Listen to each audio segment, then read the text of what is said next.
Shalom everyone. I am Sarita, a student of the Holy Torah at ACTC Seminary. ప్రియులారా, ఈ వారం తోరా గ్రంథమునందు 30వ పర్ష కెదోషిం. కెదోషిం అంటే పరిశుద్ధులు లేదా పవిత్రులు అని అర్థం. సెఫర్ తోరానందు ఇది 30వ పర్ష. సెఫర్ వైక్రానందు లేదా లేవియ కాండమునందు ఇది 7వ పర్ష. ఈ పర్షా యొక్క 3వ అలియా వాక్య భాగములు సెఫర్ వైక్రా లేదా లేవియ కాండము 19వ అధ్యాయము 23 నుండి 32 వచనముల వరకు. ఈ 3వ అలియాలో ఎలోహిం మోషే ద్వారా ఇజ్రాయేలీయులకు పవిత్రంగా జీవనమును కొనసాగించడం మరియు తాము నీతివంతమైన వ్యవహారాలను చేయుట కోసము ఈ ఆజ్ఞలను అందజేస్తాడు. మొదటిది వృక్ష ఫలాల నియమం. కొత్తగా నాటిన వృక్షాల ఫలాలను మొదటి 3 సంవత్సరాలు తినకూడదు. 4వ సంవత్సరంలో ఆ ఫలాలు ఎలోహింకు అర్పణగా ఇవ్వాలి మరియు 5వ సంవత్సరం నుండి మాత్రమే వాటిని తినవచ్చు. రెండవది మాంసాహార నిషేధం.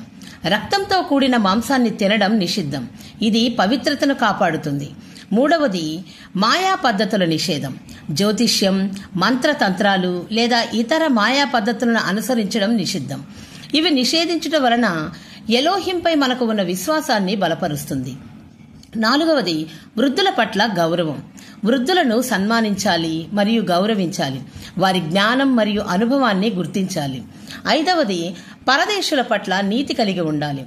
ఇజ్రాయేలీల మధ్య నివసించే పరదేశులను న్యాయంగా చూడాలి మరియు వారిని ప్రేమతో చూడాలి. ఎందుకంటే ఇజ్రాయేలీలు కూడా ఐగుప్తులో పరదేశులుగా ఉన్నారు.